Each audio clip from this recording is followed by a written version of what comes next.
প্রিয় দর্শক, আজকে আমরা আর একটি বিষয় নিয়ে এসেছি, যেটি মূলত সামনে যে গেট পরীক্ষা হচ্ছে সেই গেট পরীক্ষার সিলেবাসের অন্তর্ভুক্ত। শৈব দর্শন। শৈব দর্শন মূলত হিন্দু ধর্মের ভগবান শিবকে অনুসরণ করে এই দর্শন বা এই ফিলসফি। এই যে শিব,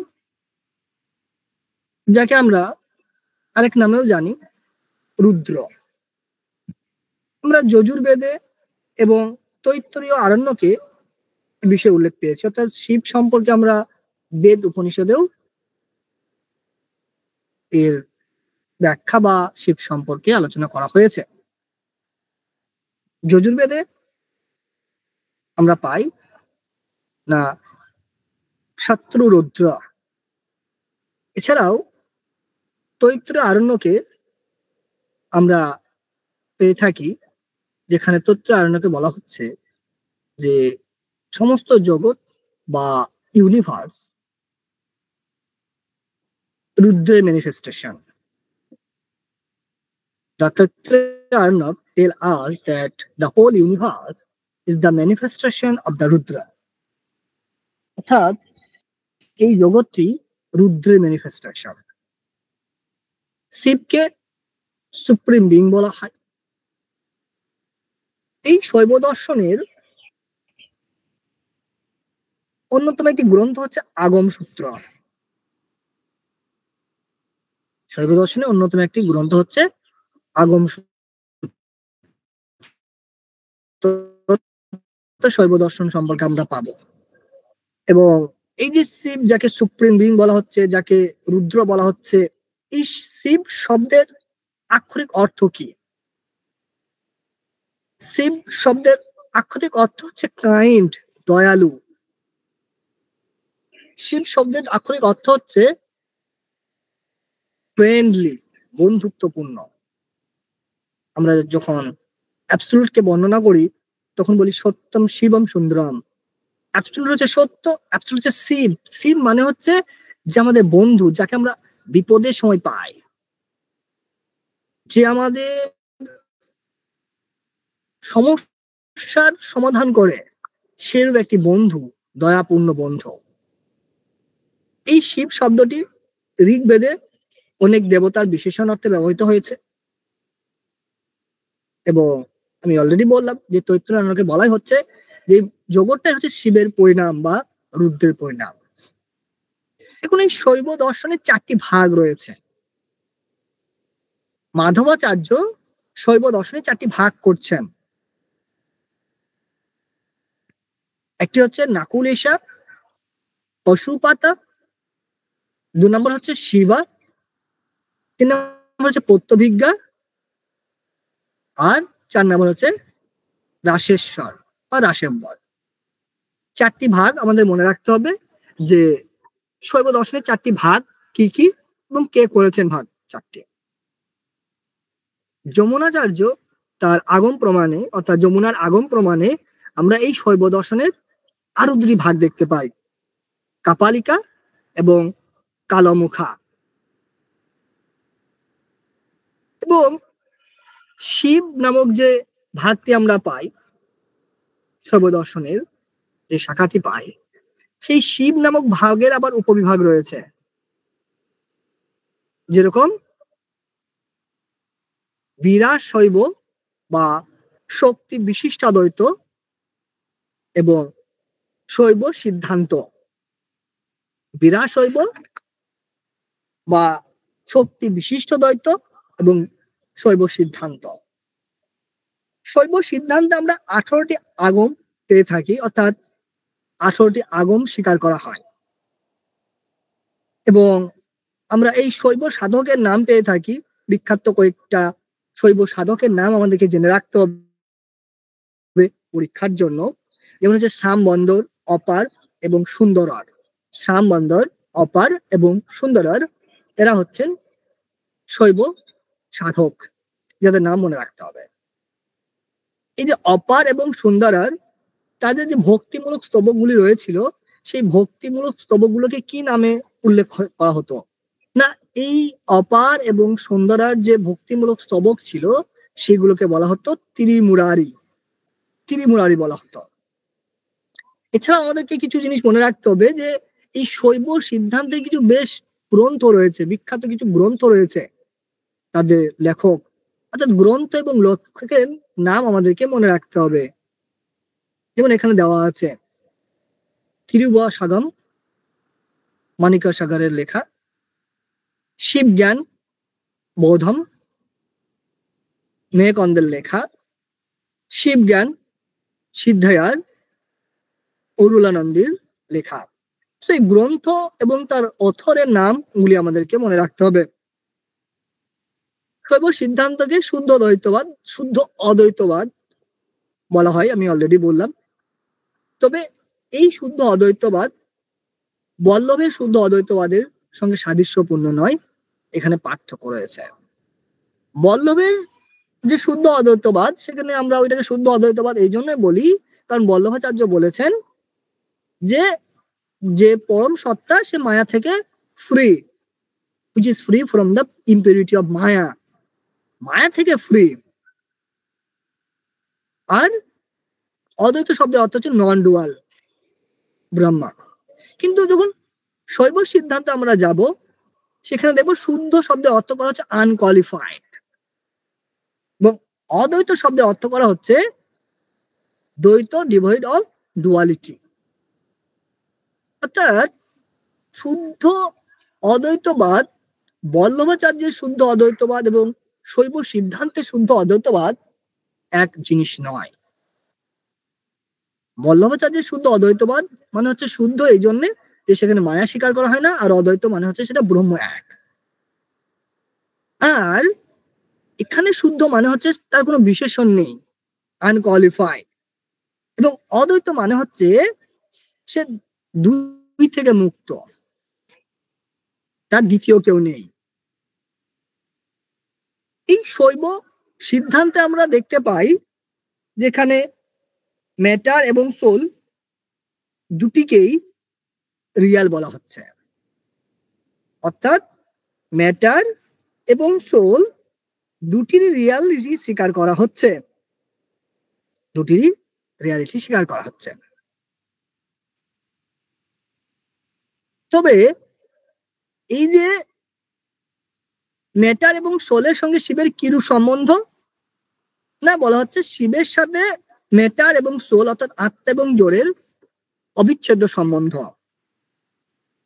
এই অবিচ্ছেদ্য সম্বন্ধটা কিন্তু রামানুজের মতো ওই রকম না।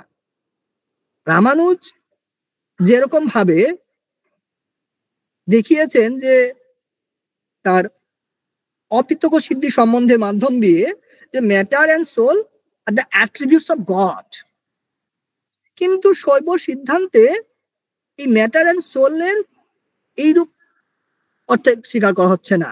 অর্থাৎ তারা এটা বলছে না যে শিবের এই দুটি গুণ, বরং ম্যাটার অ্যান্ড সোলকে তারা দ্রব্য বলছে, অর্থাৎ সাবস্টেন্টিভ এক্সিস্টেন্স স্বীকার করছে, সাবস্টেন্টিভ এক্সিস্টেন্স স্বীকার করছে, দ্রব্যমূলক অস্তিত্ব স্বীকার করছে। অর্থাৎ মাধবের মতো, মাধব যেরকম ম্যাটার অ্যান্ড সোলকে দ্রব্য বলেছেন, সেরকম শৈব সিদ্ধান্তে ম্যাটার অ্যান্ড সোলকে দ্রব্য বলা হচ্ছে, কিন্তু গুণ বলা হয়নি। এই বিষয়টা মাথায় রাখতে হবে।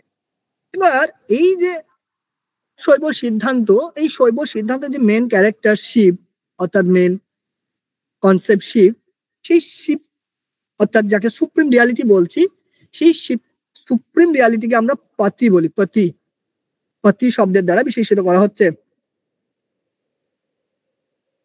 বা পতি মানে হচ্ছে লর্ড হু পজেসেস। তিনি হচ্ছেন লর্ড, বা তিনি হচ্ছেন পরম সত্তা, ভগবান পতি। এবার এই পতি বা লর্ড, তার মধ্যে রয়েছে 8টা গুণ। শিবের 8টি গুণের কথা বলা হচ্ছে শৈব সিদ্ধান্তে। 8 qualities: self-existence, essential purity, intuitive wisdom, infinite intelligence, freedom from all bounds, infinite grace or love, omnipotence, and infinite bliss. এই হচ্ছে 8টি গুণ শিব বা পথির। আমাদের রিসেন্ট টাইমে একটি প্রশ্ন এসেছিল যে নিচের কোনটি শৈব দর্শনের 2024-এ যে গেটটি হলো সেখানে ছিল একটি প্রশ্ন যে নিচের কোনটি শৈব দর্শনের সাথে যায় না। তো শৈব দর্শনের সাথে প্রতি কনসেপ্টটি রয়েছে, শিবকে প্রতি বলা হচ্ছে, পশু কনসেপ্টটি রয়েছে এবং পাশা কনসেপ্টটি রয়েছে। আমরা আস্তে আস্তে আলোচনা করবো পশু বলতে কি বোঝায়, পাশা বলতে কি বোঝায়। প্রতি মানে বুঝতে পারলাম শিবকে বলা হচ্ছে বা লর্ড, যিনি হচ্ছেন সুপ্রিম রিয়ালিটি। এখন এই যে শিব, ইনি তো হচ্ছে ফার্স্ট কজ,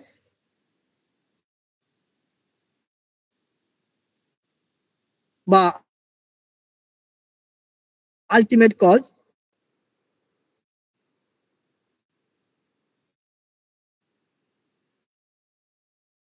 কিন্তু শিব ছাড়াও, অর্থাৎ ফার্স্ট কজ ছাড়াও আরেকটি কারণ তারা স্বীকার করছে, যেটাকে বলা হচ্ছে ইনস্ট্রুমেন্টাল কজ।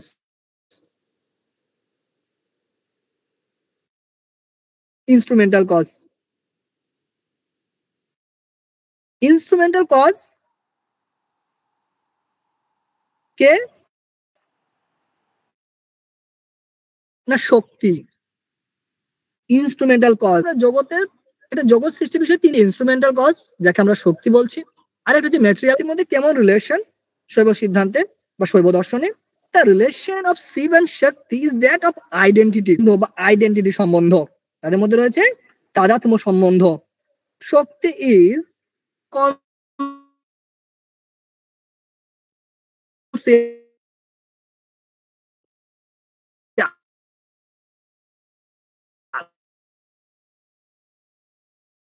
শক্তি হচ্ছে চেতন, শক্তি হচ্ছে আনচেঞ্জিং। এই যে শক্তি, এই শক্তি হচ্ছে নিত্য, এই শক্তি হচ্ছে পরিবর্তনহীন, এই শক্তি হচ্ছে চেতন। তাই একে আমরা কি বলি? স্বরূপ শক্তি বলি। এবং এই স্বরূপ শক্তিকে আমরা এসেন্স অফ লর্ড বলতে পারি। স্বরূপ শক্তিকে কি বলা হয়? Essence of the Lord. এবার আসি আমরা ম্যাটেরিয়াল কজ। আমরা ম্যাটেরিয়াল কজ বলতে কাকে বোঝালাম? না মায়াকে। এখন এই ম্যাটেরিয়াল কজ আলোচনা করতে গিয়ে শৈব সিদ্ধান্তে 2 ধরনের ম্যাটারের কথা বলা হচ্ছে। একটা হচ্ছে পিওর ম্যাটার বা শুদ্ধ বা সাত্ত্বিক জগৎ, আর একটা হচ্ছে ডিফেল্ড ম্যাটার বা অশুদ্ধ বা প্রাকৃত জগৎ। অশুদ্ধ বা প্রাকৃত জগৎ বা ডিফেল্ড ম্যাটার, আর একটা হচ্ছে শুদ্ধ বা পিওর ম্যাটার বা সাত্ত্বিক জগৎ। এখন শৈবরা বলছেন বা শৈব দর্শনে বলা হচ্ছে যে material cause pure creation, the material cause of pure creation, অর্থাৎ শুদ্ধ সৃষ্টির যেটা ম্যাটেরিয়াল কজ তাকে বলা হয় মহামায়া। মহামায়া যেটা শুদ্ধ সৃষ্টির ম্যাটেরিয়াল কজ, উপাদান কারণ। পরীক্ষায় প্রশ্ন হতে পারে যে পিওর ক্রিয়েশনের যেটা ম্যাটেরিয়াল কজ তাকে কি বলা হয়? না, তাকে তারা বলছে মহামায়া। মহামায়া, মহামায়া শব্দটা আমরা অনেকে শুনেছি। The material cause of pure creation is call Mahamaya, বা এটাকে বিন্দু বলা হয় বা এটাকে বিদ্যা বলা হয়। আমরা মনে রাখবো যে এই মহামায়াকে আমরা বিন্দু বা এটাকে বিদ্যা বলি।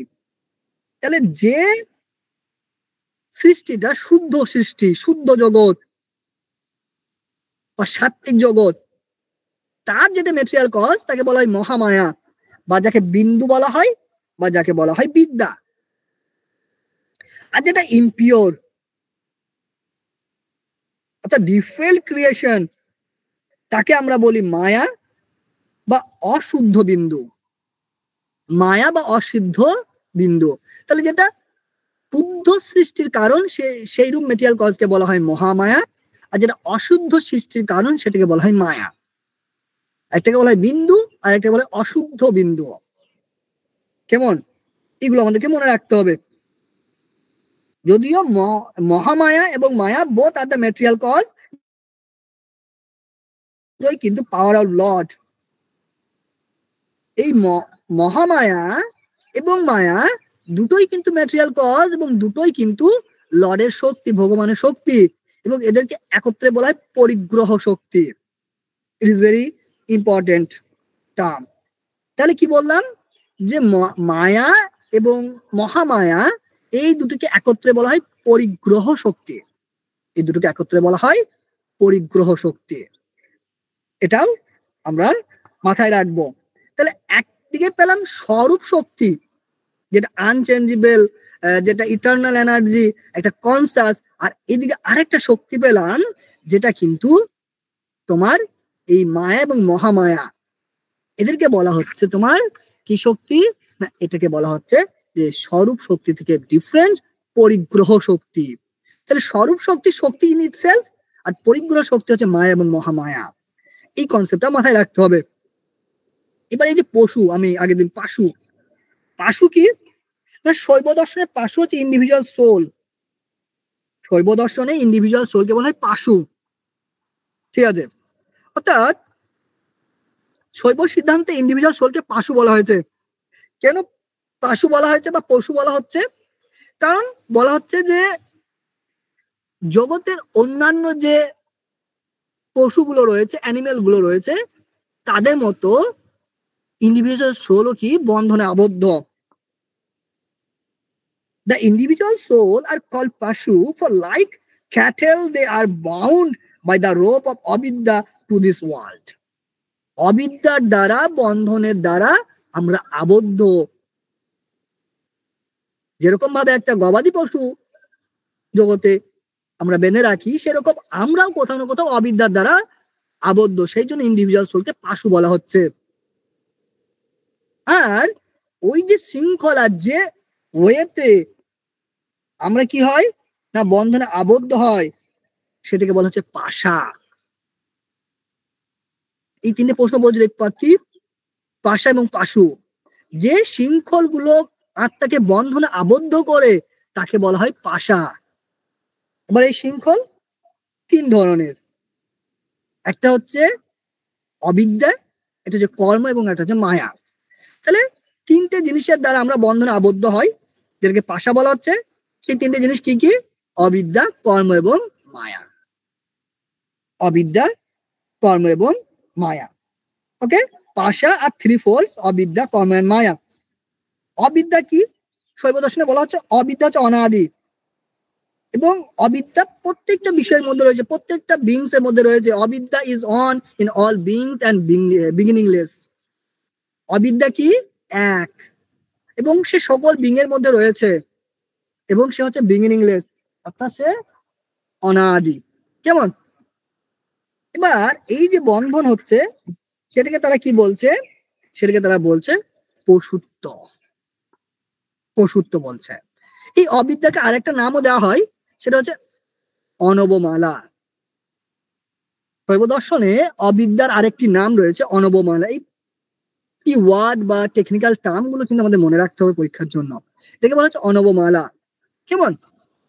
এবার এই অনবমালা তিনটি বিষয়ের দ্বারা আবদ্ধ হয়। আমাদের আত্মা, শৈব দর্শনে বলছে আত্মা তিন ধরনের, হাইয়েস্ট আত্মা, সেকেন্ড আত্মা এবং থার্ড আত্মা। থ্রি স্টেজের আত্মা।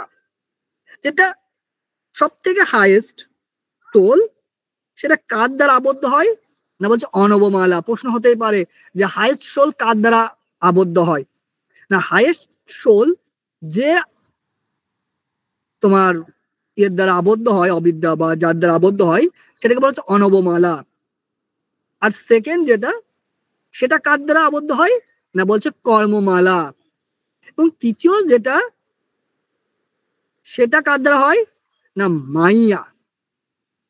অর্থাৎ এখানে মাইয়া আছে, অর্থাৎ মায়া, এবং তার সাথে অনবমালা এবং কর্মমালা এই দুটি রয়েছে। তাহলে তৃতীয় আত্মার ক্ষেত্রে আমরা তিনটে পাচ্ছি, অনবমালা, কর্মমালা এবং মাইয়া। আর দ্বিতীয় আত্মার ক্ষেত্রে কর্মমালা এবং সর্বোচ্চ আত্মার ক্ষেত্রে অনবমালা। এই হচ্ছে তিনটি বিষয়। এবার আমরা যখন এই বন্ধনটাকে দূর করতে পারবো, এই বন্ধনটাকে আমরা দূর করতে পারবো, এখানে একটা বিষয় বলে রাখি যে এই যে তিনটে বন্ধন হচ্ছে, অর্থাৎ তিনটে বিষয়ের দ্বারা আমরা আবদ্ধ হচ্ছি, এখানে আমরা এই তিনটেকে কি বলতে পারি না, বিজ্ঞান কাল, প্রলয় কাল এবং মাইয়া, তিনটে নাম দিতে পারি। একটা হচ্ছে বিজ্ঞান কাল, একটা হচ্ছে প্রলয় কাল এবং একটা হচ্ছে সকাল বা সাকাল। এই যে তিনটে আত্মা, এদেরকে আমরা যথাক্রমে, অর্থাৎ তিনটে আত্মা যে বন্ধন হচ্ছে, অনবমালা বা কর্মমালা বা মাইয়া, এই তিনটে আত্মার যে যথাক্রমে নাম হচ্ছে জ্ঞানকাল, প্রলয়কাল এবং সাকাল। কেমন? এখন কি হবে না, এখান থেকে আমরা মুক্তি পাবো, অর্থাৎ এখান থেকে বেরিয়ে আসবো। যখন এখান থেকে বেরিয়ে আসবো, তা রিমুভ করতে পারবো, অর্থাৎ বিদ্যার দ্বারা যখন অবিদ্যার ধ্বংস হবে, অর্থাৎ ডিভাইন গ্রেসের দ্বারা, গড গ্রেসের দ্বারা। বলছে মুক্তির জন্য কি দরকার? মুক্তির জন্য ঈশ্বর ভক্তি আবশ্যিক। ঠিক আছে, god grace is absolutely essential.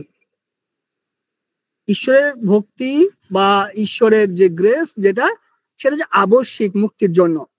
এবার যখনই মুক্তি হয়ে যাবে, তখন কি অবস্থায় যাব? তখন বলছে after the removal of the pasha soul becomes one with Shiva. অর্থাৎ যখন মুক্তি হবে, অর্থাৎ তোমার আমাদের মধ্যে যে বন্ধন আছে, সেই বন্ধন যখন দূরীভূত হবে, তখন আমি শিবের সঙ্গে এক হয়ে যাব।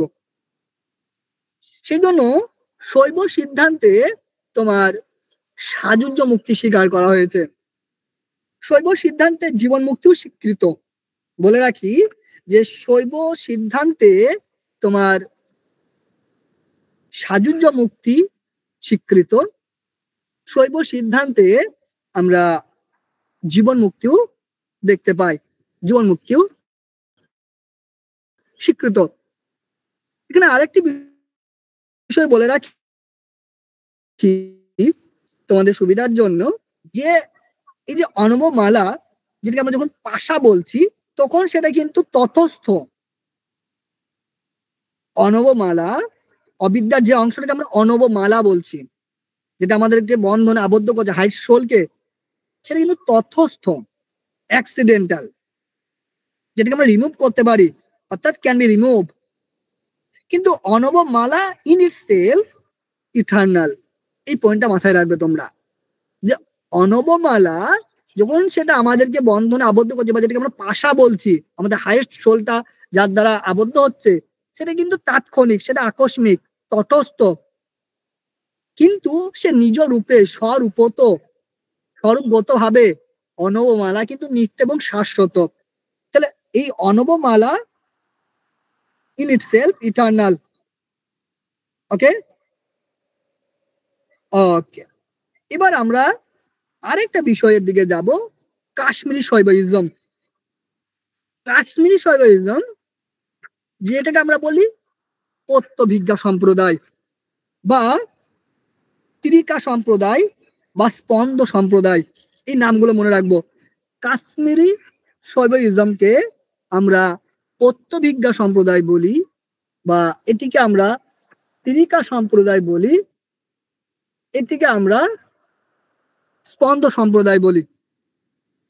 এবং এই কাশ্মীর শৈবইজম মতেও শিবই হচ্ছে একমাত্র রিয়ালিটি, যার দ্বিতীয় কেউ নেই। কাশ্মীর শৈবইজমে শিবই হচ্ছে একমাত্র রিয়ালিটি, যার দ্বিতীয় কেউ নেই। এই কাশ্মীর শৈবইজমে কিছু গ্রন্থ রয়েছে, যেগুলো তোমাদেরকে মনে রাখতে হবে পরীক্ষার জন্য। এখানে দেওয়া আছে, তোমরা কারো নোটস লাগে তাহলে অবশ্যই আমাদের যেটা অফিসিয়াল নাম্বার, সেখানে যোগাযোগ করবে। দেখো, অনেক কাশ্মীরি শৈব দর্শনে 36টি তত্ত্ব স্বীকৃত হয়েছে।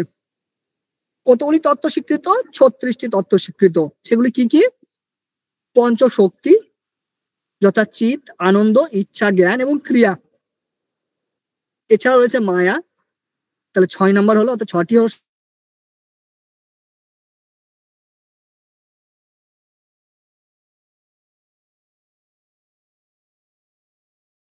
নিয়তি। প্রথম কালটা মানে হচ্ছে পাওয়ার, আর দ্বিতীয় কালটা মানে হচ্ছে টাইম, দুটো আলাদা কিন্তু। সো তাহলে 6 আর 5 11টি তত্ত্ব। তারপর হচ্ছে সসীম পুরুষ, ফিনিট, তাহলে হলো 12টি।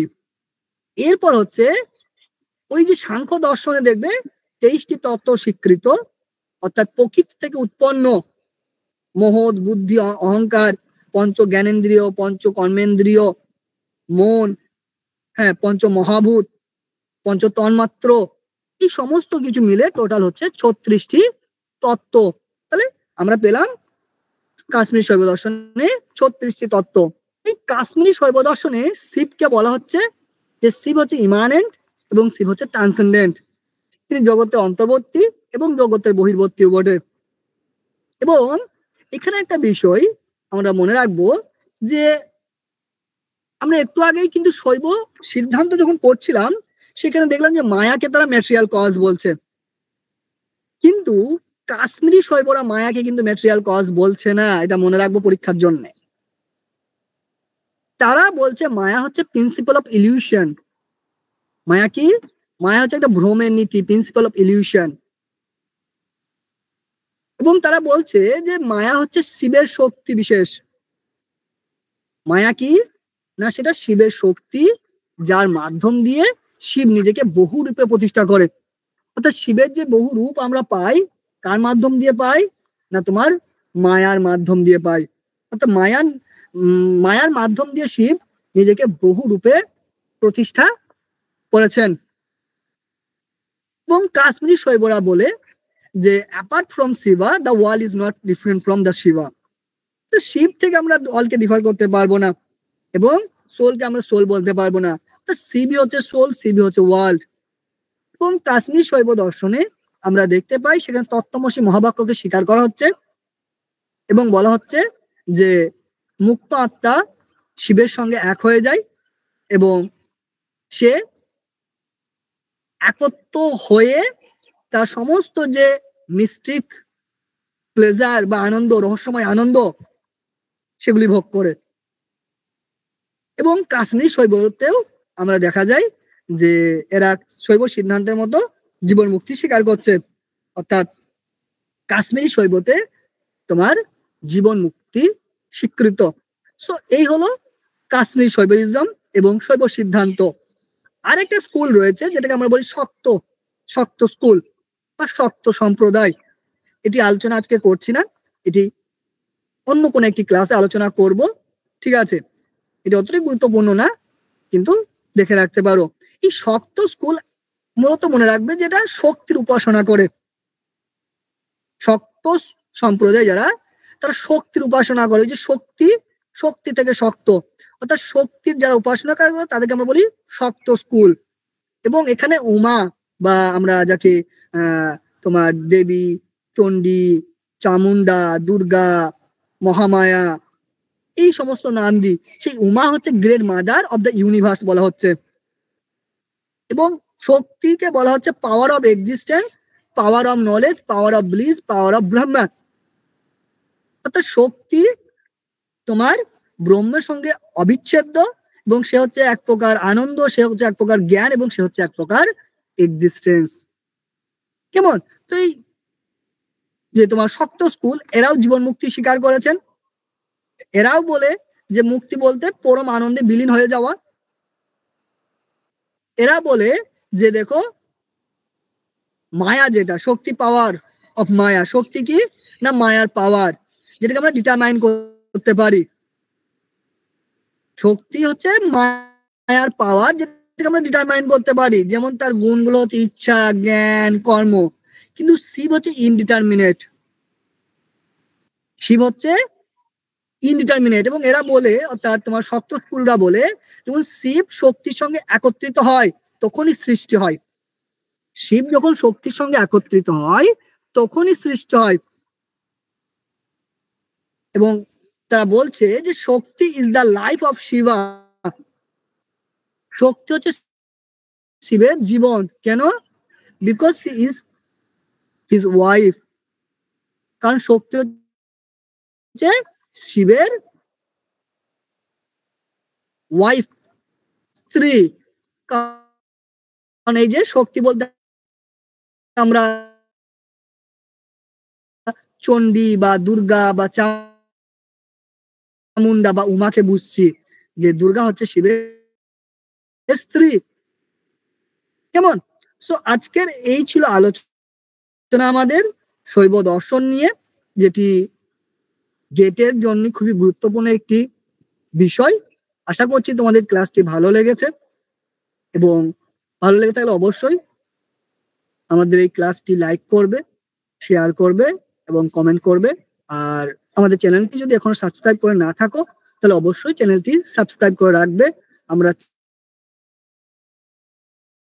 চেষ্টা করব যে ফিলসফির সমস্ত রকমের যে পরীক্ষাগুলি হয়, অর্থাৎ নেট, সেট, এসএলএসটি, মাদ্রাসা সার্ভিস কমিশন কিংবা পিএসসি কিংবা গেট, এই সকল ধরনের পরীক্ষার ক্লাস পেয়ে যাবে, ফ্রি সাবস্ক্রাইব করে রাখবে। Thank you so much.